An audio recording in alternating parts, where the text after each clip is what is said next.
ఓం శ్రీ గురుభ్యో నమః. హరి ఓం. శ్రుతిస్మృతిపురాణానామాలయం నమామి భగవత్పాదశంకరం లోకశంకరం. ఓం నమస్తస్మై భగవతే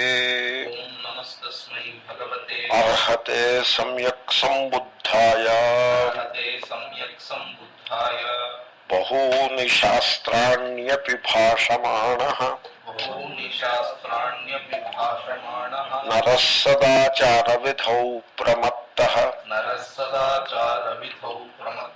గోపో యథా గా గణయన్ పరేషాం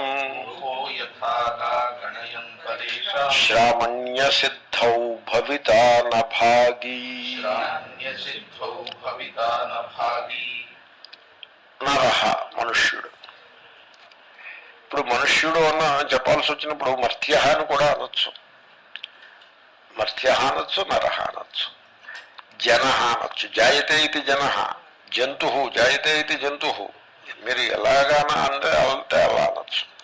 మర్త్య అంటే పోయేవాడు అని అర్థం, మరణశీల. నరః అంటే నరిష్యతి ఇది నరః. నరిష్యతి నవ్యథతే, వీడు నశించేవాడు కాదు. సో ఆ పదప్రయోగంలో ఉండి ఎలా ఉందో. కాబట్టి వినాశము లేని జీవుడు అని అర్థం. నీ స్వరూపాన్ని నువ్వు తెలుసుకోవా, నీకు వినాశం అనేది లేదు. నరః, ఇంట్రెస్టింగ్ వర్డ్ నరః. ఈ నరుడు వీడు ఎలా ఉంటాడంటే ఎక్కువగా మాట్లాడుతూ ఉంటాడు, నిరంతరం మాట్లాడుతూ ఉంటాడు. భాషమాణః, ఇది ప్రజెంట్ కంటిన్యూస్ టెన్స్ అంటారు ఇంగ్లీష్లో. శానచ్చు కదా, వర్తమాన లట్, వర్తమాన దానికి లట్టు వస్తుంది. లట్టు స్థానంలో లక్షణహేత్వో క్రియాయా శత్రు శానచౌ. సూత్రం ఎగ్జాక్ట్ అలా కాదు, ఏదో క్రియాయా శత్రు శానచౌ అని ఉంటుంది. లక్షణహేత్వో అన్నది అనువృత్తి వస్తుంది అనుకుంటాను. కాబట్టి హేతువుని లక్షణాన్ని చెప్పే సందర్భంలో శానచ్చు వస్తుంది. ఇక్కడ లక్షణం, వాడి లక్షణం ఏమిటంటే మాట్లాడుతూ ఉంటాడు. భాషమాన. ఓకే, సో అది ఆ శానచ్ ప్రత్యయం. ఎప్పుడు మాట్లాడుతున్నాడు, నిరంతరం మాట్లాడుతూ ఉంటాడు. భాష మాట్లాడుతూ ఉంటాడు. ఎందుకని పండితుడు కదా, చదువుకున్నాడు, పండితుడు మాట్లాడుతూ ఉంటాడు. పండితులు పండిత సమావేశం అయినప్పుడు దెర్ ఈజ్ ఎ కాంపిటీషన్. నేను ఎక్కువసేపు మాట్లాడాలంటే నేను ఎక్కువసేపు మాట్లాడాలి అని కాంపిటీషన్. వాళ్ళు ఏం చేస్తారో తెలిసిన, కొంతమంది కంపీట్ చేయరు, వాళ్ళ దారిని వాళ్ళు ఉంటారు. అటువంటి వాళ్ళని పక్కకు తోసేస్తారు. తోసేసి ఆ మైకు వాళ్ళే పుచ్చేసుకుంటారు. మహిషాసురుడు అన్నట్టుగా మైకాసురుడని. సో ఆ మైకు పట్టుకుని అలా మాట్లాడుతూ ఉంటారు. ఏముంటుంది మాట్లాడేది?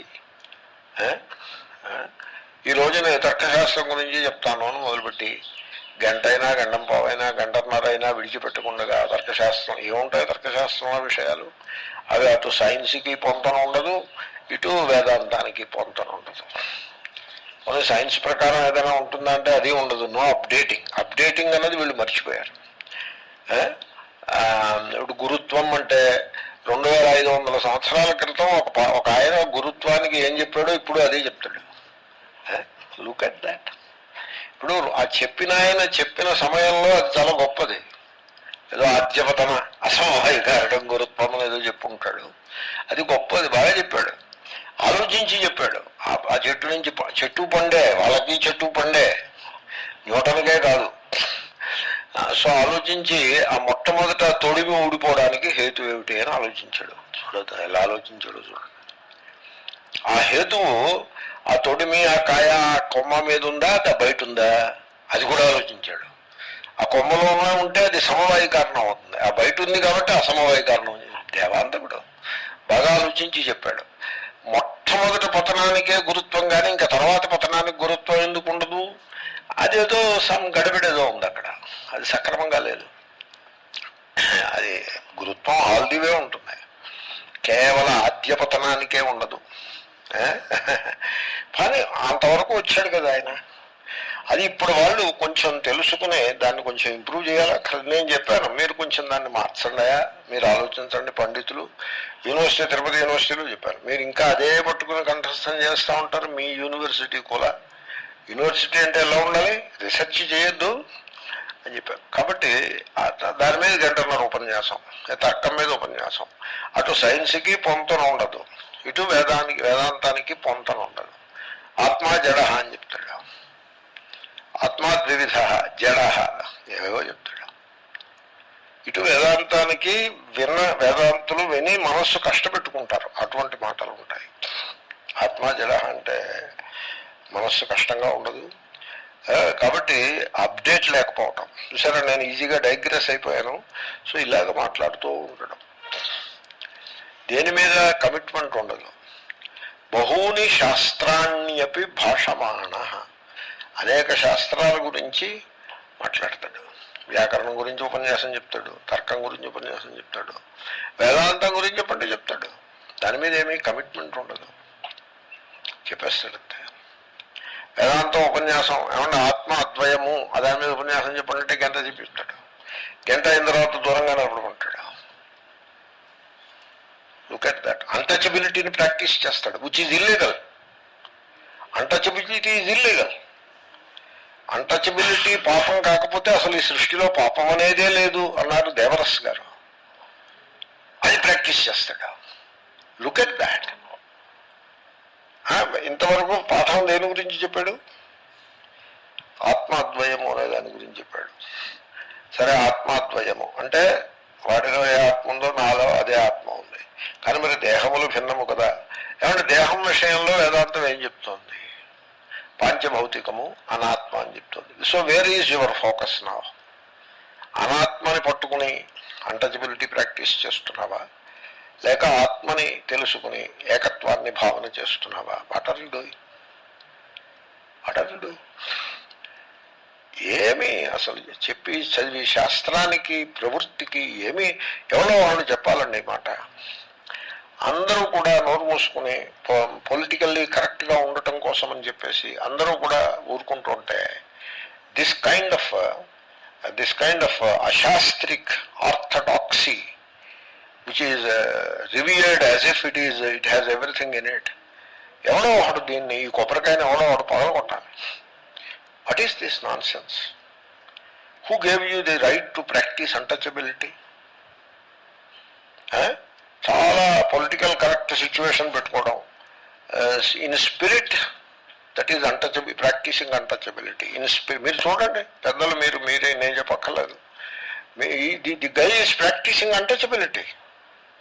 That is he is doing it. But పైకి ఏమని చెప్తాడు, దానికి స్పిరిచువల్ కలర్ పెడతాడు. వారు మహాత్ములు, వారు దూరంగా ఉంటారు, ఎవరిని టచ్ చేయరనేదో స్పిరిచువల్ కలర్, తపశ్శాలురు అనేదో పెడతాడు. చూసారా?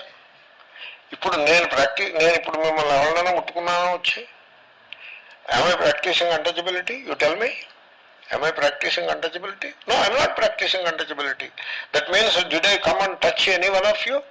No. You can know whether somebody is practicing untouchability or not. We can see that and understand.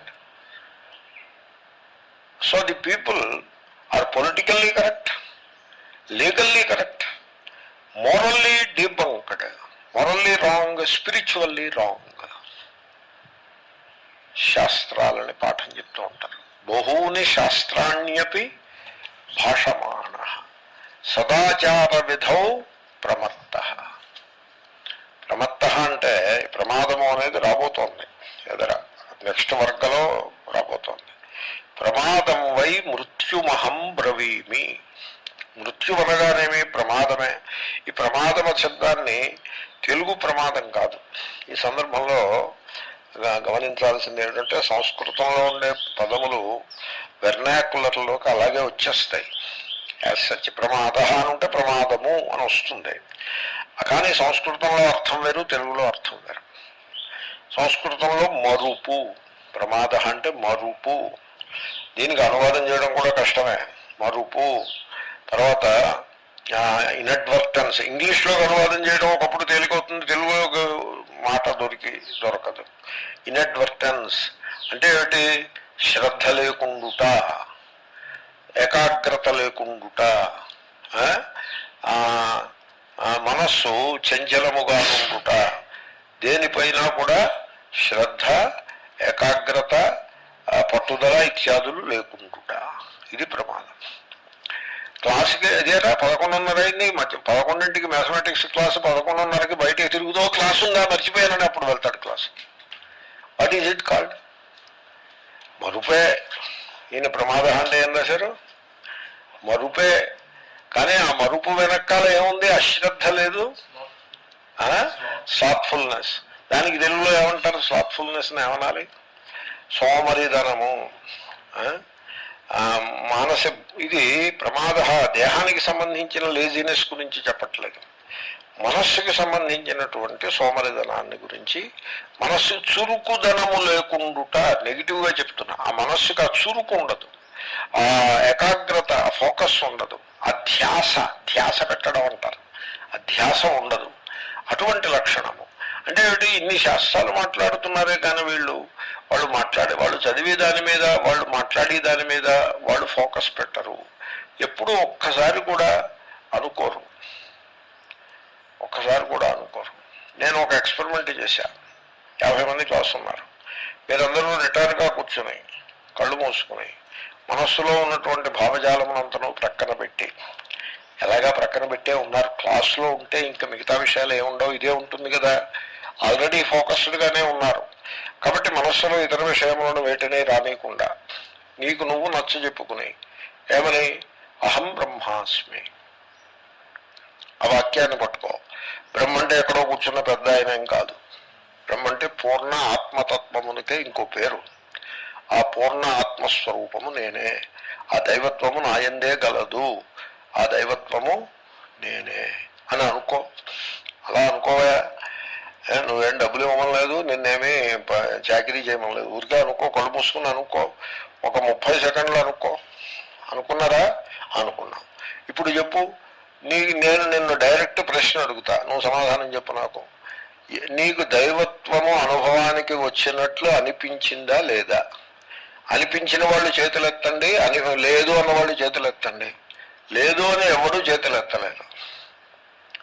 అనిపించింది అని చాలామంది మోస్ట్ ఆఫ్ దెమ్ చేతులు ఎత్తారు. దీని బట్టి మీకు ఏమర్థమైంది? ఈ ఎక్స్పెరిమెంట్ని బట్టి, ఈ సోషియలాజికల్ ఎక్స్పెరిమెంట్స్ ఇలాగే ఉంటాయి.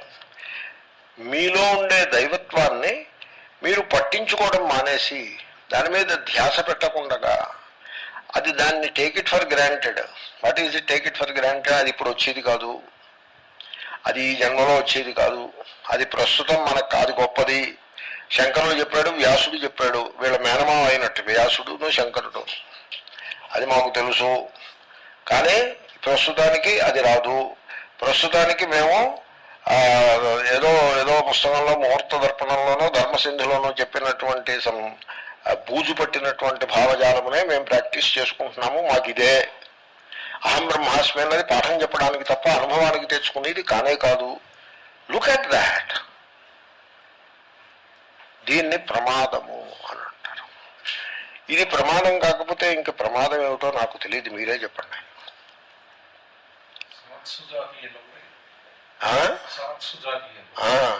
ఇలాగే చెప్పారా? నేను చూడని వేదాంత టెక్స్ట్ ఒకటి ఉన్నది, ఒకటేం చాలా ఉన్నాయి. వాటిల్లో మొదటి నెంబర్ సనత్సుజాతీయానికి ఇవ్వండి. అది ఎందుకు నేను సనత్సుజాతీయం చదువుదామని తీశాను. దాని మీద శంకర భాష్యం ఏదో ఉందని, ఏదో భాష్యం ఏదో ఉంది శంకరాచార్యులదే అని దానికి పేరు అనుకుంటా, ఐఎమ్ నాట్ ష్యూర్. మా నాన్నగారితో సనత్సుజాతీయం శంకర భాష్యం ఏదో ఉంటేనే శంకర్లు అన్నిటికీ శంకర్లు అనుకురా, అది శంకర్లు కాదని చెప్పారు. సరే అయితే పక్కన పెట్టాను. ఇంకా అప్పటి నుంచి ఇప్పటిదాకా ఎప్పుడు చూడడమే కుదరలేదు, అంతా ఫోకస్ అంతా ఇంకో చోట పడిపోయింది అన్నమాట. కాబట్టి నువ్వు చదివే దాని మీద నీకు ఫోకస్ లేదు. ఇప్పుడు ఎండి nutrition, he is obese guy. How does it look like? నేను ఒకసారి క్వినోలోన్ యాంటీబయాటిక్స్ మీద కాన్ఫరెన్స్ ఒకటి అయింది ఈ ఊళ్ళోనే. Hyderabad is the world capital of quinolone antibiotics. Ciprofloxacin ఇవన్నీ ఇక్కడే చేస్తారు, ప్రపంచానికి అంతకి ఇక్కడి నుంచే వెళ్తాయి.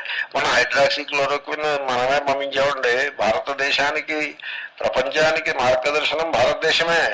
భారతదేశం అప్పుడే విశ్వగురు స్థానంలోకి వచ్చేస్తోంది. It is already on the way. So ఆ కాన్ఫరెన్స్కి నేను వెళ్ళాను. అనుకోకుండా. నేను అంత కాన్ఫరెన్స్కి వెళ్ళిపోయేంత మనగాడిని ఏం కాదు, ఎందుకో అక్కడ వెళ్ళాను. ఒక జపనీస్ సైంటిస్ట్ వచ్చాడు. He was giving lecture and interestingly he was smoking. He is a physician or a medicinal chemist or some of this and some of that. Antibiotics మీద చక్కటి రీసెర్చ్ చేసిన వాడు లెక్చర్ ఇస్తున్నా. ఈ స్మోకింగ్. నేను I mentioned it to him. అనుకోని విధంగా అవకాశం కలిగింది. నేను I mentioned, don't you see the contradiction there అని మెన్షన్ చేశాను. అంటే ఆయన అన్నాడు, yes you are right, I'm sorry అని చెప్పేసి అన్నాడు. Because he is smoking is affecting others also, passive smoking. అలాగే ఓ జనరల్ మేనేజర్ గారు ఉండేవారు, నేను ఏదో సైంటిఫిక్ స్టాఫ్లో ఉండేవాడిని. ఆయన స్మోక్ చేసేవారు. నేను ఆయన్ని అడిగాను ఒకసారి ఏకాంతంలో ఉన్నప్పుడు, సార్ మీరు స్మోక్ చేస్తున్నారు, is it good for you? అదేదో మా అందరికీ ప్యాసివ్ స్మోకింగ్ అంటే ఆయన మనస్సు కష్టపెట్టుకుంటారని, మీ హెల్త్కి మంచిది కాదేమో కదా అని నేను అడిగాను ఆయన్ని. అడిగితే ఏం చెప్పుంటావో, నువ్వు చెప్పింది కరెక్టే, ఎముకల్లోకి పట్టేసింది స్మోకింగ్ హ్యాబిట్ అని చెప్పారు. కాంట్రడిక్షన్ అలా ఉండకూడదండి.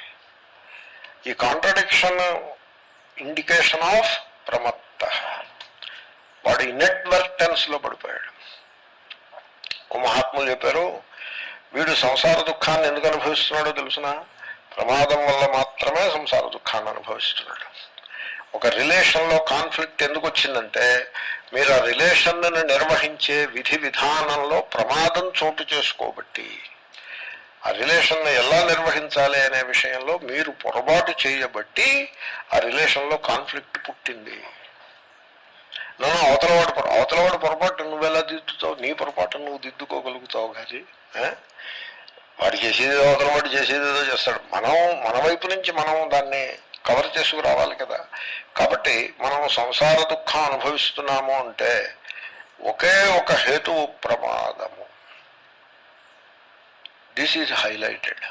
వేదాంతంలో హైలైట్ చేశారు, కానీ బుద్ధుడైతే దీన్ని ఇంత గట్టిగా హైలైట్ చేస్తాడని నేను అనుకోలేదు. ప్రమాదాన్ని బుద్ధుడు చెప్పినంత బలంగా వేదాంతంలో, అంటే క్లాసిక్ వేదాంతిక్ టెక్స్ట్లో చెప్పలేదేమో అని అనిపించింది నాకు. కానీ చెప్పారు. అప్రమత్త అని, ప్రమాదం వై మృత్యుమహం బ్రవీమి అన్నది ఇది ఉపనిషత్తు నుంచి వచ్చిన మాట. సో ఇది చెప్పారు. ఫోకస్లు ఇటుగా ఉంటాయి, కొంచెం చెప్పి వాళ్ళకి బలంగా చెప్తారు. కాబట్టి ప్రమాదము. ఇప్పుడు నేను బరువు ఎక్కువ ఉన్నాననుకోండి, కారణం ఏమిటో తెలుసిన? ప్రమాదము. ప్రమాదం ఇస్ ది కారణం. ఐస్ క్రీము మొత్తం ఇచ్చిన ఐస్ క్రీమ్ అంతా తినేసాను అనుకోండి, అది ప్రమాదం అన్నమాట. దట్ ఈస్ కాల్డ్ ప్రమాదం, ఇన్అడ్వర్టెన్స్. అంచేతను బరువు ఎక్కువయ్యాను. లేకపోతే హార్ట్ ప్రాబ్లం వచ్చిందంటే ప్రమాదము. స్టంట్ వేయడానికి అవసరం పడింది అంటే ప్రమాదము. ఇప్పుడు అమాయకులు, పల్లెటూరు వాళ్ళు, చదువు సంధ్య లేని వాళ్ళు, మనస్సే లేని వాళ్ళు, మనస్సు చెడిపోయిన వాళ్ళు, వాళ్ళు అనారోగ్యంగా ఉంటే సరే, ఆ ప్రారంభంలో అంతర్గతంగా ఇది కూడా we have to understand and we have to help them to come out of it. చదువుకున్నవాడికి ఏమొచ్చింది? చదువుకున్నవాడు he is suppose to be better కదా. అంతటి చదువు చదివి వాడు అలా ఉన్నాడంటే, న్యూట్రిషనల్ సైంటిస్ట్ అయి ఉండి ఒబీస్గా ఉన్నాడంటే, what do you say about it? అవును, ఇంటలెక్చువల్, అవును, ఇంటలెక్చువల్ బేబ్స్, స్పిరిచువల్ బేబ్స్ అని అన్నాడు. అని ఇంటలెక్చువల్ బేబ్స్ అలా ఉండవు. ఆ ప్రమాదము అంటే నేను భాష సరిగ్గా చెప్పలేకపోవచ్చు.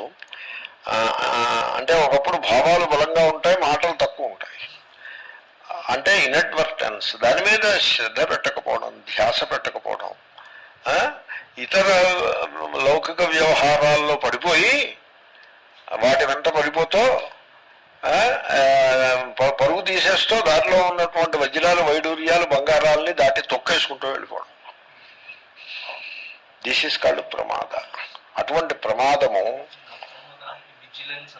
విజిలెన్స్, చాలా అప్రమాద విజిలెన్స్. సో నేను చెప్పింది సరిపడుతుంది. విజిలెన్స్, ఆయన Radhakrishnan's translation is considered superior for Dharmapada.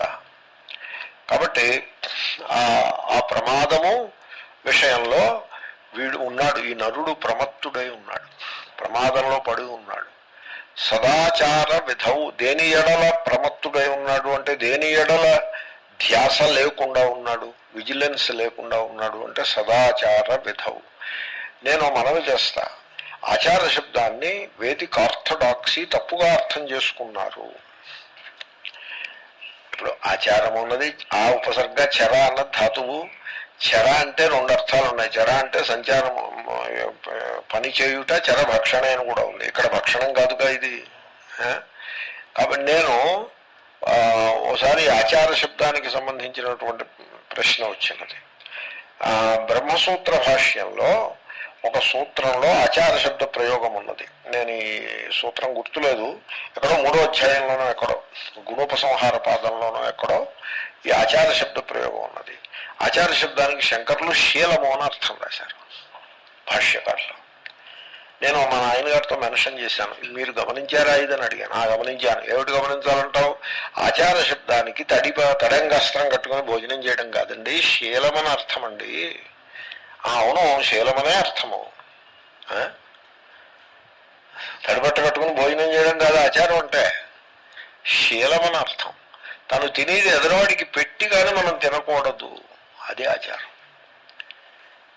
ఈ వేదిక ఆర్థడాక్సీ ఎవరన్నారో తెలిసినా ఉచ్ఛిష్టం తినకూడదన్నారు. ఉచ్ఛిష్టమే తినాలంటాను నేను. వాళ్ళ ఉచ్ఛిష్టానికి అర్థం ఏంటంటే, వాడు ఎంగిల్ చేసింది తినమని ఎవడంటాడండి? ఎంగిల్ చేసింది తినడం కాదు, ఎదరవాడికి పెడితే అది ఉచ్ఛిష్టం అయిపోతుంది. లెఫ్ట్ ఓవర్, అది లెఫ్ట్ ఓవర్ కాదు. అది లెఫ్ట్ ఓవర్ అంటే వాడి కంచంలో వేస్తే వాడు సగం తినే అవతలకపోతే ఆ మిగిలింది లెఫ్ట్ ఓవర్ అవుతుంది. ఈ గిన్నెలో ఉన్నది లెఫ్ట్ ఓవర్ ఎలా అవుతుంది? But they consider it as left over, there for they don't eat. నేను వాట్ ఐ డూ ఈజ్ ముందు ఎదరవాడికి పెట్టేసి ఆ లెఫ్ట్ ఓవరే నేను తింటాను. తేత్వఘం భుంజతే పాపాహ ఏ భుజంత్యాత్మకారణాత్ ఏ పచంత్యాత్మకారణాత్. కాబట్టి మనం పెట్టి తినాలి. వీళ్ళ ఈ ఆచారం ఏమైంది ఇప్పుడు? రివర్స్ అయింది చూడండి. ఏది దురాచారమో అది సదాచారమై కూర్చున్నది. కాబట్టి ఆచార శబ్దానికి a particular way of doing things ఆచారము తప్పు. శీలము, ఆచార శబ్దానికి శీలము అని అర్థం. సచ్చీలం ఉంటే ఆ సచ్చీలం లైఫ్లో అది ప్రకటమవుతూ ఉంటుంది. లోపల సచ్చీలం పెట్టుకుని దాన్ని లైఫ్లో ప్రకటించుట సదాచార విధి. దాని విషయంలో ప్రమత్తులై ఉన్నారు. సదాచారం అంటే అర్థం ఏంటో తెలుసునండి. సత్ అంటే పరమాత్మ అని అర్థం. సదేకమేవ సౌమ్యాదమగ్ర ఆసీత్. సత్ అంటే పరమాత్మ. ఆచారం అంటే వ్యవహారం. శీలము, ఆ శీలాన్ని బట్టి వ్యవహారం వస్తుంది. ఎన్ మనసా మనుతే తదేవ వాచా వదతి, తద్వాచా వదతి తదేవ కర్మణా కరోతి. కాబట్టి ఆ శీలము, దాని నుంచి వచ్చేటువంటి ప్రవృత్తి, విధి కూడా ఉన్నదిగా అక్కడ. కాబట్టి మీ శీలము అంటే మీరు చేసే సంకల్పములు, వాటి నుంచి వచ్చి పుట్టే భాషణము, వాటి నుంచి వచ్చే చేష్ట, మూడు కూడా, ఈ సర్వము కూడా దీంట్లో ఫోకస్ శీలం మీద పెట్టండి. అది ఆ సదనుకూల వ్యవహారం కావాలి. That is the expression. సదాచారము, సచ్చీలము అంటే సదనుకూల శీలం. సదంటే పరమాత్మకు అనుకూలమైన శీలం. ఈశావాస్యమిదం సర్వం దగ్గర కూడా అలాగే వ్యాఖ్యానం చేశారు. ఈ సర్వము ఈశ్వరుడే అని కదా. సర్వము ఈశ్వరునికే ఆచ్ఛాదన చేయబడవలేను అంటే you see Ishwara in all, Ishwara as all. అప్పుడు నీ వ్యవహారం దానికి తగ్గట్టుగా ఉండాలి. దీంట్లో it works both ways. See Ishwara as all, అది మీ వ్యవహారాన్ని ప్రభావితం చేస్తూ ఉంటుంది. అట్నుంచి ఇటు వస్తాం. ఒకప్పుడు సర్వము ఈశ్వరుడు అయ్యి ఉంటే మనం ఎలా వ్యవహరించాలి అని ప్రశ్నించుకుని ఆ రకంగా వ్యవహరిస్తూ పోతే ఆ దర్శనమునకు మనము చేరువ అవుతాం. కాబట్టి ఈశ్వరానుకూల వ్యవహారం అని అక్కడ ఆ పదప్రయోగం అలా ఉంటుంది. కాబట్టి సదనుకూల సంకల్పము, సదనుకూల భాషణం, సదనుకూల చేష్ట. సదనుకూల సంకల్పం ఎలా ఉంటుంది? శత్రువు మిత్రుడు అనే తేడాలేమీ లేవు, అందరూ ఒకే ఆత్మస్వరూపులు. అది సదనుకూల సంకల్పం. సదనుకూల భాషణం ఎలా ఉంటుంది? ఎదరవాడు పరుషంగా మాట్లాడుతున్నా వాడు ఆత్మస్వరూపుడే, వాడు పరుషంగా మాట్లాడాడని మనం ఏమీ కంగారు పడక్కర్లేదు. త్వయి మయి సర్వత్రైకో విష్ణు వ్యర్థం కుప్యసి మయి అసహిష్ణు అన్నట్లుగా. కాబట్టి మనల్ని ఇప్పుడు చెంప మీద కొడితే ఇంకో చెంప చూపించాడు క్రీస్తు మహాశయుడు. అది సదనుకూల వ్యవహారం అంటే అలా ఉంటుంది. అంటే చెంప మీద కొట్టినవాడు కూడా పరమాత్మ స్వరూపుడే. కాబట్టి సదనుకూలమే. రాముడు కైకేయిని అమ్మా అని సంబోధించినాడు. 14 సంవత్సరాల వనవాసం నుంచి వచ్చి వెనక్కి వచ్చిన తర్వాత పార్లమెంట్లో చెప్పారు సారంగి గారు ఈ విషయాన్ని. మొట్టమొదటి కౌసల్యకి కాదు దండం పెడతా, కైకేయికి దండం పెట్టాడు. అమ్మ కులసాయ అని అడిగాడు. అంటే కైకేయి అందిట, భరతుడు 14 ఏళ్ళు నన్ను అమ్మ అని పిలవనే లేదు, నువ్వు పిలిచేవురా అమ్మ అని. అంటే మరి ఏమని పిలిచాడు భరతుడు అని అడిగితే, రాక్షసి,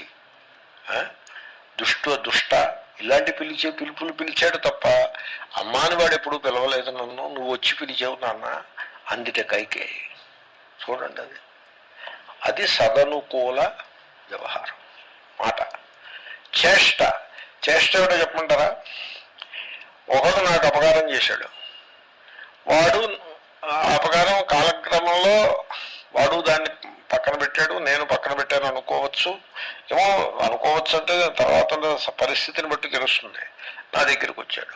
వస్తే రాబోయ్ కూర్చో, మంచినీళ్ళు అవుతావా, ఏమిటి ఇలా వచ్చావు, నాకు ఏ సహాయం కావాలి, తీసుకో, యు టేక్ ఇట్. ఇది అంటే అపకారం చేసిన వాడికి ఉపకారం చేయటం. నేను చేశానంటలేదు, ఊరికే మీకు కథ కింద చెప్పాను. అపకారికి ఉపకారము నెపమెన్నక సేయువాడు నేర్పరి సుమతి. వాడికి కూడా మీరు ఎందుకని వాడు అపకారం చేశాడు కదా, వాడికి ఉపకారం ఎందుకు చేయాలి అంటే, చూడు అపకారం చేసినది అహంకారము, బుద్ధి, మనస్సు, దేహమును. కానీ వాటి వెనుకాల ఉన్న సత్ నా స్వరూపము అదే. సదనుకూల చేష్ట, సదనుకూల భాషణము, సదనుకూల సంకల్పం. ఇది సదాచార విధి అంటే ఇది. దీన్ని పక్కన పెట్టేసి ఊరికే శాస్త్రాలు వల్లించి అటు నుంచి ఇటు వాటిని పాఠాలు చెప్పుకుంటూ, లేకపోతే వాటి మీద చర్చలు చేసుకుంటూ, కొత్త కొత్త పుస్తకాలు వ్రాసుకుంటూ, ఎందుకు ఇది ఇలాగా? ఇదంతా మానవుడే ఉన్నందుకు, నరుడే ఉన్నందుకు చేయాల్సిన పని అది కాదు కదా. దీనికి ఒక దృష్టాంతం చెప్పాడు ఆయన. గోవుల్ని కాసేవాడు గోపాలకుడు, పశువుల కాపరి. చూడండి దృష్టాంతం, చూడండి అలా ఉంది. దృష్టాంతంలో ఇప్పుడు వేదంలో దృష్టాంతాలు ఎలా ఉన్నాయి? పశువుల కాపరి, నీళ్లు మోసి తెచ్చుకునే పల్లె పడతులు, వీళ్ళు దృష్టాంతాలు వేదంలో, నమ్మకంలో అక్కడ. అలాగే ఇక్కడ కూడా ఈ పశువుల కాపరి, వాడికి చదువు సంధ్యలు ఏం లేవు. But that is not the point. The point ఏమిటంటే వాడికి పశువులు ఉంటాయి, 50 100 ఎన్నో ఉంటాయి గోవులు. వాడు అవి లెక్క పెట్టుకోవాలి, తన మందలో గోవులను లెక్క పెట్టుకోవాలి. అది మానేసి, తన మంద గురించి పట్టించుకోవడం మానేసి, పక్క వాళ్ళ మందలో గోవులు ఎన్ని ఉన్నాయి దాంట్లో ఏదైనా ఒక దూడని నక్కో లేకపోతే పులో ఎత్తుకుపోతే వీడు అలాగ పక్క వాళ్ళ మందను లెక్క పెడుతూ తన మందను నెగ్లెక్ట్ చేసి, విజిలెన్స్ దృష్టాంతం అది. తన మందలో గోవులు, చిన్న దూడలు, వాటి పరిస్థితి ఏమిటి, అవి సరిగ్గా గడ్డి తిన్నాయా, అవి ఆరోగ్యంగా ఉన్నాయా, వాటి సంఖ్య ఏమిటి, వాటిల్లో దేన్నైనా ఒక క్రూర మృగం ఎత్తుకుపోయిందా, పూర్వం అలా ఉండేది కదా, ఎత్తుకుపోయిందా, ఇవి చూసుకోవాల్సిన పని వాడు మానేసి వాడు పక్క వాళ్ళ మందలో దూడల్ని వాటిని లెక్క పెడుతున్నాడు. అంటే మనం ఏం చేస్తాం, మన ధర్మాన్ని గురించి మనం మానేసి పక్కవాడు ఏమి చేస్తున్నాడు, వాడేం చేశాడు, వీడు తడిబట్ట కట్టుకుని భోజనం చేశాడా, లేకపోతే పొడి బట్టతోటే భోజనం చేసేసాడా, వాడు చొక్కా తొడుక్కున్నాడా, లేకపోతే కనువ కప్పుకున్నాడా, ఇవి చూడడం. This is how they count. Very unfortunate కదా. దీన్నే బైబిల్లో కూడా చెప్పారు. తన కంట్లో ఉండే దూలం వీడికి కనపడదు, ఎదురువాడి కంట్లో ఉండే నాలక మాత్రం బాగా కనపడుతుంది అని అలా చెప్పాడు ఆయన. మోట్ అంటే చిన్న నల్లకేమో, తన కంట్లో పెద్ద భీమ్ ఉంటుంది, అది కనపడదు, ఎదరవాడి కంట్లో ఉండే నల్లక కనపడుతుంది అన్నట్టుగా. అలాంటి దృష్టాంతం ఇది. చూడండి, వీళ్ళందరూ కూడా సమానాకారంగా చెప్తున్నారా అని అనిపిస్తుంది. బుద్ధుడు, శంకరుడు, అందరూ, శ్రీకృష్ణుడు. సో ఇలాగా తన మంద విషయమై ప్రమత్తంగా ఉంటాడు ఈ గోపాలకుడు. వాడు వాళ్ళగా ఇతరులలో ఉండే గుణదోషాలను లెక్క పెడుతూ తను చదివిన శాస్త్రాలను ఇతరులకు బోధించేసి పాండిత్య ప్రశంసలను అందుకుని కీర్తి ప్రతిష్టలను అందుకుని అలా ఉంటూ తన ఆచారం విషయంలో మటుకు, అంటే తను చదివిన విద్యను తాను ఆచరణలో పెట్టాలి కదా, ఆ విషయంలో మటుకు చాలా శ్రద్ధ లేకుండా ఎవడైతే ఉంటాడో వాడు ఆ పశువుల కాపరి వంటి వాడు. ఆ పూచీ లేకుండా పశువులను కాపలా కాస్తూ ఉంటాడే irresponsible cowherd boy. Cowboy కాదు, కౌబాయ్ అంటే వాడు చంపేస్తాడు వాటిని. Cowherd boy, okay, irresponsible. ఆ రకంగా వీడుంటే వీడు శ్రమణుడయ్యే భాగ్యం వీడికి ఉండదు. శ్రమణ అంటే సన్యాసి అని అర్థం. ఇప్పుడు ఆశ్రమ అనేదే శ్రమణ అవుతుంది. ముందు ఉపసర్గ పెడితే ఆశ్రమం అయింది, తర్వాత ప్రత్యయం పెడితే శ్రమణ అయింది. ధాతువు శ్రమ, ల్యుట్ అనా శ్రమణ. ముందు ప్రత్యయం ఆ పెట్టి ముందు ఆ పెడితే ప్రత్యయం ఆ వస్తుంది, శ్రమ్ ఆ ఉపసర్గ పెడితే ఆశ్రమ. అర్థం ఒకటే. ఆశ్రమం అనే పేరు ఎందుకు వచ్చిందో తెలిసిన, ఆ సందర్భంలో మనకి చాలా కష్టపడి పని చేసేది ఉంటుంది. బ్రహ్మచర్యాశ్రమము దేవుడు చాలా కష్టపడి పని చేస్తూ ఉంటాడు. గృహస్థాశ్రమము అలాంటిదే, వానప్రస్థాశ్రమము అలాంటిదే, సన్యాసాశ్రమము అలాంటిదే. ఈ సన్యాసులు ఉన్నారే వీళ్ళు ఉపాసక సన్యాసులు. వాళ్ళని నేను పొగడుటలేదు తెగడుటలేదు, ఇంకే విషయ వివరణం మాత్రమే. ఉపాసక సన్యాసులు ఉపాసనకి పనికొచ్చేదే తప్ప ఆత్మస్వరూపాన్ని తెలుసుకుందుకు పనికి రాలేదు. ఎందుకంటే వాళ్ళ సదాచారము లేదు, సదనుకూల వ్యవహారం లేదండి. సర్వమునందు ఆత్మను దర్శించడం ఎలా కుదురుతుంది మీకు సదనుకూల వ్యవహారం లేకుండాను? ఉపాసనకి పనికొచ్చారు. ఉపాసన అంటే ఏమిటి? ఓ దేవతని పెట్టుకోవడం, ఆ దేవతని వడిబట్ట కట్టుకుని పూజ చేసుకుంటూ కూర్చోవడం, ఆ చుట్టుపక్కల ఎవరి రాకూడదు, ఆఖరికి నీళ్ళు అందించేవాడు కూడా టచ్ ఆ దగ్గరికి రాకూడదు. Practice untouchability and throw the blame on the దేవత. ఆ దేవతని పూజిస్తుంటే మేము అన్టచబుల్గానే ఉండాల్సి ఉంటుంది. Look at that. ఏమండి, నాకు డౌట్ వస్తుంది, is something wrong with me? నాకు డౌట్ వస్తుంది, is something, should I consult a psychiatrist and take some medicine or what? Something wrong with me or something what I'm speaking has some sense? మీరు పెద్దలు, మీరు నిర్ణయించండి. Really ఈ contradiction ఇది నాకు ఒక్కడికే ఎందుకు కనపడుతోంది? What is this? అమేజింగ్.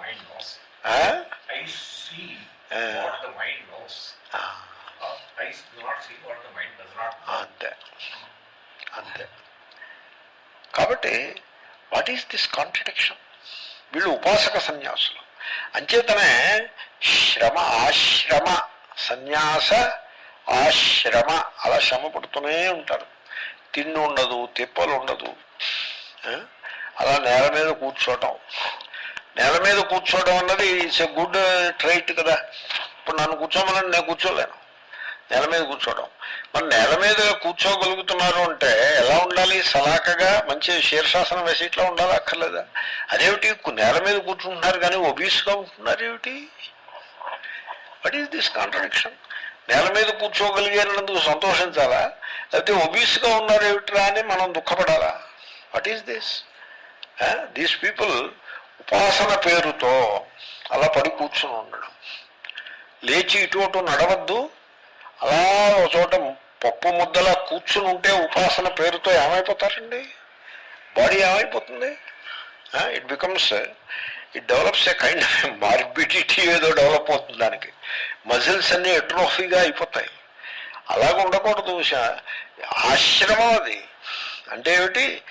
శ్రమ పడుతూ ఉండాలి, శ్రమ ఉండాలి, ఆశ్రమ లక్షణం.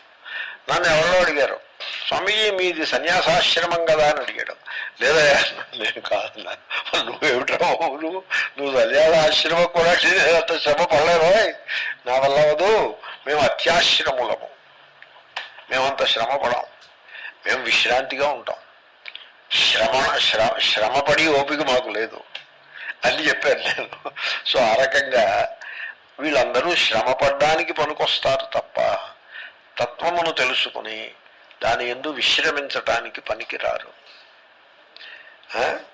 శ్రమణుడు అంటే ఇప్పుడు దానికి ఏమనర్థం చెప్పాలి? సన్యాస ఆశ్రమంలోకి వచ్చి అత్యాశ్రముడు అయిపోవాలి అని నేను చెప్తున్నా. ఆయన ఏమంటారు?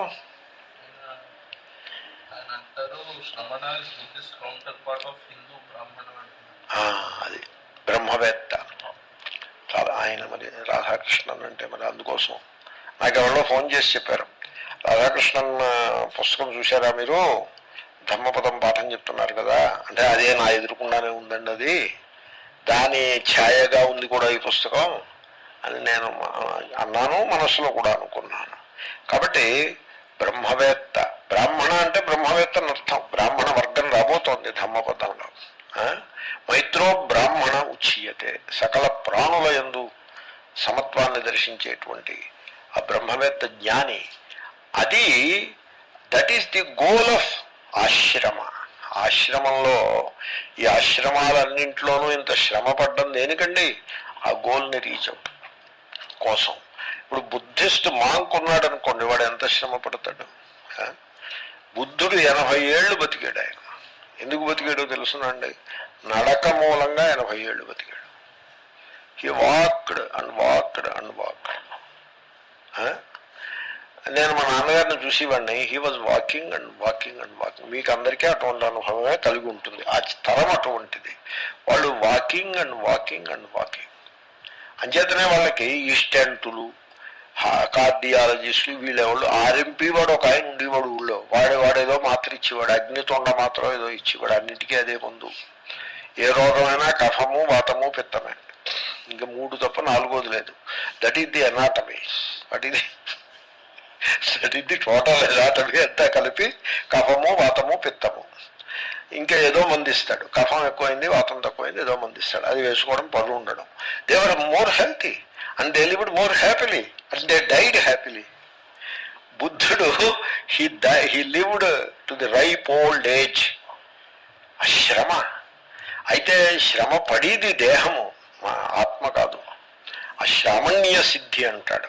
అంటే బ్రహ్మవేత్త అనే సిద్ధిని, సిద్ధిం ప్రాప్తో యథా బ్రహ్మ తథాప్నోతి నిబోధమే అన్నట్టుగా ఆ సిద్ధిని పొందేవాడు వీళ్ళు పొందలేరు. సదాచారము లేదు, ఊరికే శాస్త్రాలు వల్లించారు తప్ప సదాచారము లేదు.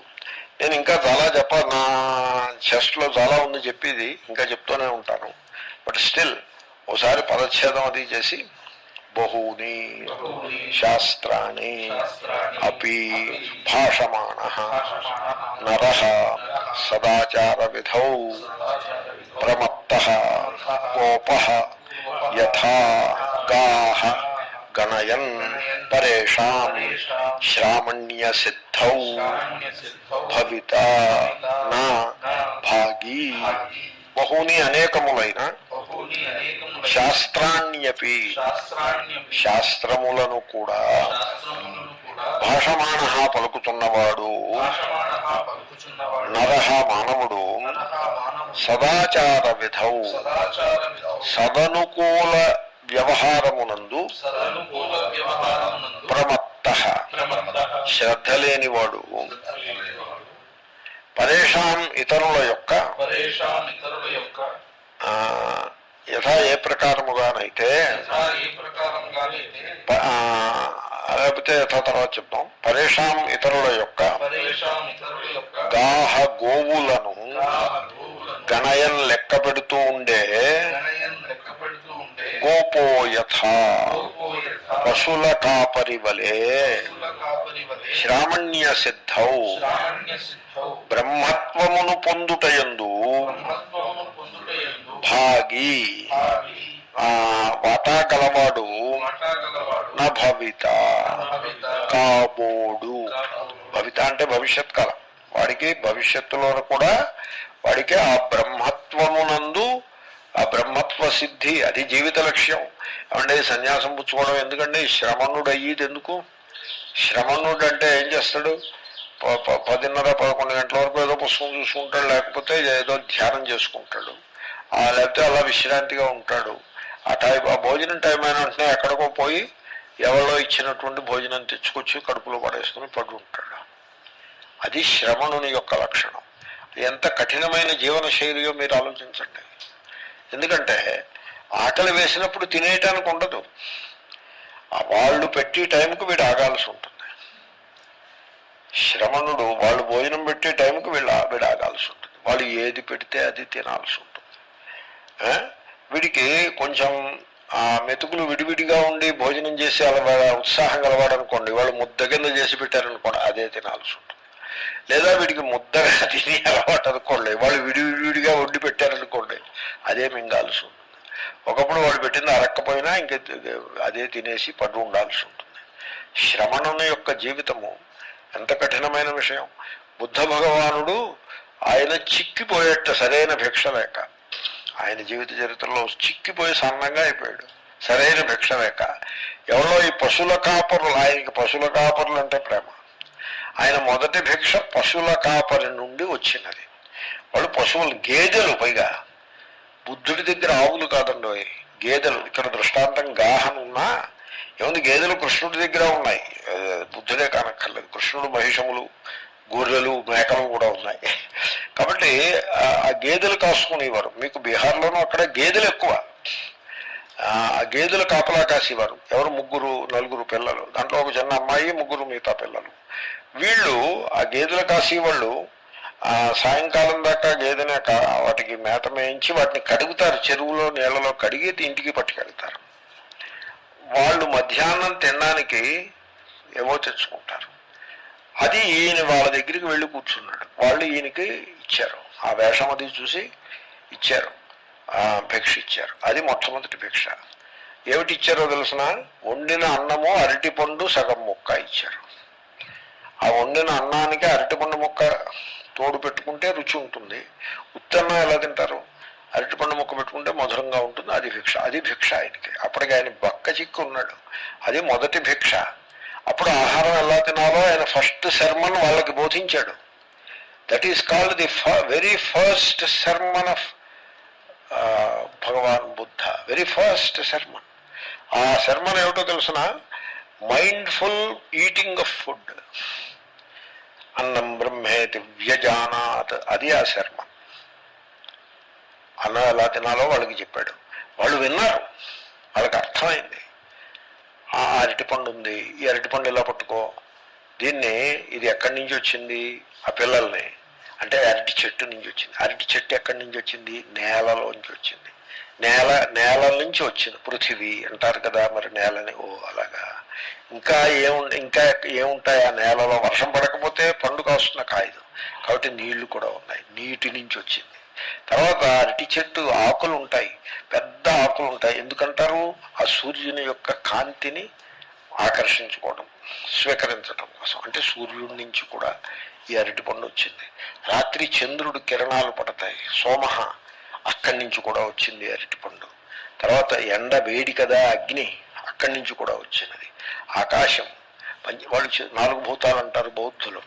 ఆకాశం, సో పంచభూతాల నుంచి వచ్చింది ఇది. సూర్య చంద్రుడు పంచభూతముల నుంచి వచ్చింది అరటిపండు. అరటిపండు కేసు చూడమ్మా, 7 భూతములు. అమ్మ బాబాయ్, అలాగనా? అలా పిల్లలు మహానంద పడిపోతారు, ఆశ్చర్యపడతారు. అప్పుడు ఒక ముక్క తీసుకుని నోట్లో వేసుకుని ఇంకా మిగతా ఆలోచనలన్నీ కట్టిపెట్టి అదే నవ్వులతో ఉండాలి, అదే అలా ఆ రుచిని ఆస్వాదిస్తూ ఉండాలి. అప్పుడు వాళ్ళు అన్నారు, మాకు అరటిపండులో ఇంత మాధుర్యం ఉందని ఇప్పుడు కొత్తగా తెలిసింది.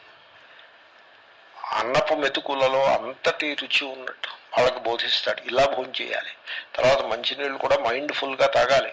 The first lesson in mindfulness. భోజనమే ఒక మెడిటేషన్ అన్నది వాళ్ళకి. This is the first sermon.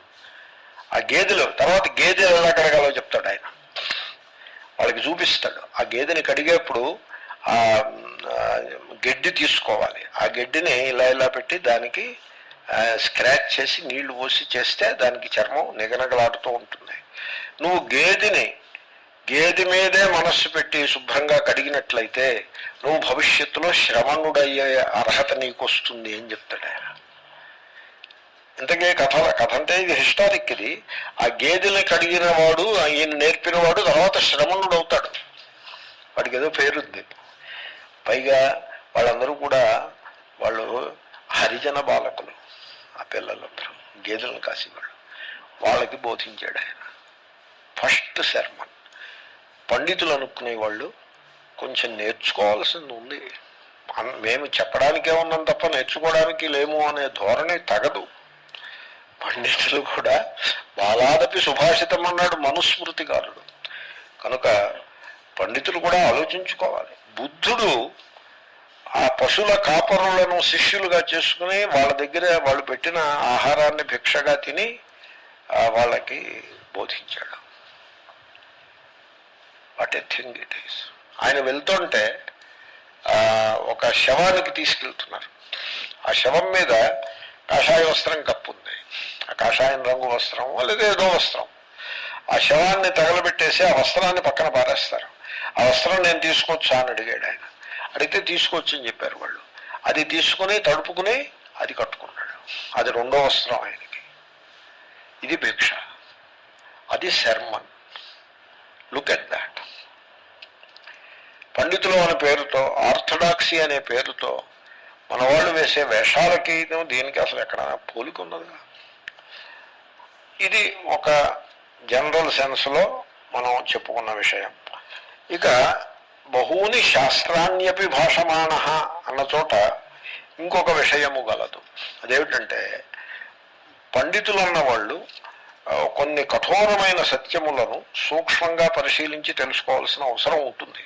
అదేమంటే the word is not the thing. ఇప్పుడు మీరు బ్రహ్మ, ఆత్మ అనే పదాలని ప్రయోగిస్తారు. ఏమండి, బ్రహ్మ అంటే అది ఉపనిషత్ ప్రతిపాద్యమైనటువంటి యథార్థ తత్వము, సత్యతత్వము. అది అంతకంటే వేరే ఏమీ లేదు అసలు. There is no second. Everything is Brahma. That is the only reality. దాన్ని మీరు బ్రహ్మశబ్దంతో మీరు నిర్దేశిస్తూ ఉన్నారు. ఓకే. సో బ్రహ్మ సత్యం, జ్ఞానం, అనంతం బ్రహ్మ.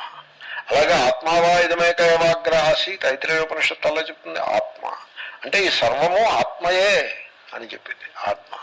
ఇప్పుడు ఆ word Brahma, atma, these are the two words we. But the vastu, the thing, the real word is not the thing. అది గమనించాలండి. Word is not the thing. నేను విద్యార్థుల చేత భజన చేయించాను. క్లాస్ అయిపోయింది, డిన్నర్ టైం అయింది. క్లాస్ ఇంకొంచెం ఆలస్యం చేస్తున్నాను. అక్కడ భోజనం ఏర్పాటు సిద్ధంగా ఉంది. అందరూ ఆకలిగా ఉన్నారు. నాకు ఆకలి వేస్తుంది. పోయి తిండి తినాలి. ఓ భజన చేద్దాం, చేయండి అన్న. అంటే భజన భోజనం అయిన తర్వాత కాదు, ఇప్పుడే చేద్దాం. భజన భోజనం అయిన తర్వాత కాదు. అంటే భోజనం అయిపోయిన తర్వాత గణేశ నమోం గణేశ అనేవో భజనలు చేస్తారు. ఈ లుక్ ఎట్ దీస్ పీపుల్. వాళ్ళందరూ పాపం వేదాంతం చదువుకుందుకు వస్తే వాళ్ళకి గణేశ నమోం గణేశ నమోం అని భజన చేయించడం వాళ్ళ చేత. వాళ్ళు చేసుకోలేరా భజన ఇంటి దగ్గర? దానికోసం ఈ మహాత్ముడు ఎందుకు? లేకపోతే వాళ్ళ చేత సీతారామ రాధేశ్యామ, రాధేశ్యామ సీతారామ ఇలా భజన చేయించటం. ఆ పాఠం ఏమిటి? పాఠం ఏమిటి? ఆత్మావా ఇదమేక ఏవాగ్ర ఆసీత్. ఈ భజన ఏమిటి? ఈ భజన ఎలా ఉంటుందో తెలుసిన? దేవుళ్ళు వాళ్ళ పెళ్ళాలు, ఇదే భజన. ఏదో పురాణంలో ఏదో ఉపాసన కోసం చెప్పారు. I'm not saying anything against it. వాళ్ళందరూ ఎందుకు వచ్చారు? ఐతిరేయోపనిషత్తు పాఠం వచ్చారు. వాళ్ళకి చేతి ఈ భజన ఏమిటి? వాళ్ళకి ఏదైనా ఉపనిషత్తుకి సంబంధించింది చెప్పొద్దు. ఇలాంటి భజనలు చేయించటం. అది భోజనం అయ్యాక బాగా శుభ్రంగా భోజనం చేసిన తర్వాత భజన, నిద్రపోయే ముందు. నేనేమో భోజనానికి ముందు భజన పెట్టా. వాళ్ళు కొంచెం ఇబ్బంది పడ్డారు. నేనున్నాను వేషాలు వేయొద్దు, భజన మొదలు పెట్టండి అన్న. ఏమిటి భజన ఏమిటో తెలుసిన? ఖీర్ ఖాయంగే, ఖీర్ ఖాయంగే. అది భజన. తాళాలు తప్పట్లు కూడా పెట్టండి, హార్మోని కూడా పెట్టండి. పంచభక్ష పరమాన్నాలు భోజనం చేద్దాము, భోజనం చేద్దాము చేయండి, భజన చేయండి.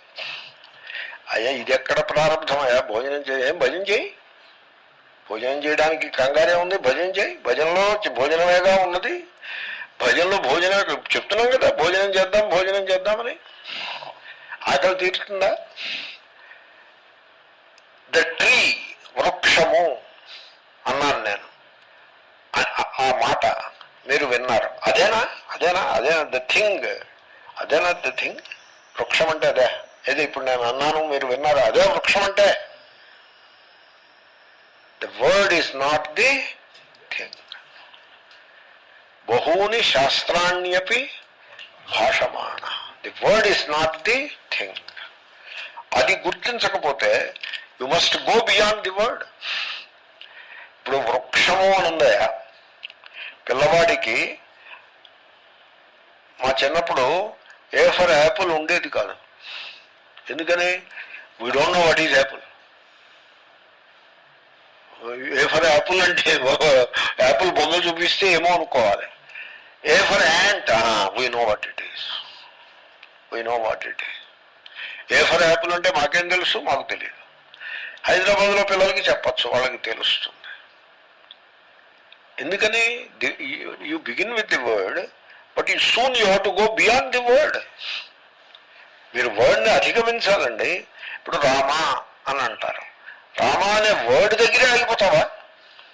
You don't go beyond the word Rama. ఆ word Rama, it connects you to the real in your heart. Do you know anything about it? అదంతా మాకు తెలియదంటే, మాకు తెలుసున్నదల్లా హార్మోని, తబలా, ఈ రెండే మాకు తెలుసు. హార్మోనియం ఒకడు వాయిస్తూ ఉంటాడు, తబల ఒకడు మొత్తుతూ ఉంటాడు, మేము రామారామ అంటూ ఉంటాం. నా కథలు ఉంటాయి, పురాణ కథలు ఉంటాయి. పురాణ కథలు ఎంత రిడిక్యులస్గా ఉంటాయంటే, మీకు మనస్సు పెట్టినా పెట్టకపోయినా, నువ్వు రామ అని దేవుణ్ణి కాకుండా ఇంకొక అమ్మాయిని పిలిచినా కూడా, ఆఖరికి కథ ఎలా ఉందో తెలుసునా? వయం నదీం తరామః, వయం వసుచ ఆహరామః అని అన్నట్టు వాళ్ళు. నదీం తరామః వసు ఆహరామః అన్నట్ట. వాళ్ళు సాకేతలోకానికి వెళ్ళిపోయారట. దీన్ని రిలీజియస్ అప్పీస్మెంట్ అంటారు. Appeasement is only of two kinds, political appeasement and religious appeasement. మూడోది ఉండదు. మీరు మార్కెట్ హెరిటేజ్ షాప్కి వెళ్తే నోబడీ విల్ అప్పీజ్ యూ దేర్. ఒళ్ళు మిమ్మల్ని డబ్బులు వసూలు చేసి ఇచ్చి పంపిస్తాడు. అప్పీజ్ ఎవడూ చేయడు, ఊరికే అప్పీజ్ చేస్తున్నట్టు నటిస్తారు అంతే. రియల్ అప్పీజ్మెంట్ కావాలంటే పొలిటీషియన్ చేయాలి, లేకపోతే రిలీజియనిస్ట్ చేయాలి. I have digress. పాయింట్ ఏమంటే, the word is not the thing. కాబట్టి నా మనమేమంటే, మీరు బ్రహ్మ విద్యను మొదలుపెట్టి బ్రహ్మ బ్రహ్మ బ్రహ్మ అని చెప్పేసి పొద్దున్న బ్రహ్మ, మధ్యాహ్నం బ్రహ్మ, సాయంకాలం బ్రహ్మ, అలా బ్రహ్మ బ్రహ్మ అంటూ చిలక పలుకులాగా, చిలక పలుకుతుంది, రామ అంటుంది, అలాగా. లేకపోతే ఆత్మ ఆత్మ అంటూ ఉంటే what you get is nothing out of it. ఇక్కడ రెండు సమస్యలు. Number one, the word is not the thing. పదం వేరు, తత్వం వేరు. పదము తత్వాన్ని పాయింటింగ్ చేయగలదే తప్ప, తత్వాన్ని ఈ పదాన్ని నువ్వు విడిచిపెడితే కానీ తత్వం నీకు దొరకదు. I conclude the class. బుద్ధుడు మాట చెప్పాడు. ఒకడికి నది దాటడానికి పడవ ఇచ్చారట. ఆ పడవను వాడు నెత్తిమీ పెట్టుకుని మోసుకుంటూ వెళ్ళాడు. కాలువ దాటడానికి పడవిస్తే ఆ పడవని కాలువలో పెట్టి దాంట్లో వీడెక్కి దాటాలి, కానీ అది నెత్తిమీ పెట్టుకుని కాలువ దాటుతానంటే అది ఎలాగండి? అర్థమైందా మీకు పాయింట్? బుద్ధుడు చెప్పాడు, నీకు నేను తత్వాన్ని ఇస్తున్నాను, దీన్ని పడవని మోసినట్టుగా మొయ్యకు, దీన్ని ఎక్కి సంసారాన్ని దాటు. కాబట్టి శాస్త్రమును మీరు పడవని వాడుకున్నట్టుగా వాడుకోవాలి తప్ప పడవని మోసే మూర్ఖుళ్ళగా తయారవ్వకూడదు. బికాజ్ ద ఫ్యాక్ట్ ఈస్ బహూని శాస్త్రాణ్యపి భాషమాణ. మీరు అప్పి పట్టుకోండి. అప్పి పడవని మోసినట్టుగా శాస్త్రాలని మోసినట్లయితే ఏమీ ఉపయోగము లేదు. ఈ శ్లోకాన్ని తర్వాత ఫినిష్ చేద్దాం. బహూని శాస్త్రాణ్యపి భాషమాణః నరః సదాచార విధౌ ప్రమత్తః లోపో యథా గా గణయన్ పరేషాం శ్రామణ్య సిద్ధౌ భవితా న భాగి. ఓం పూర్ణమదః పూర్ణమిదం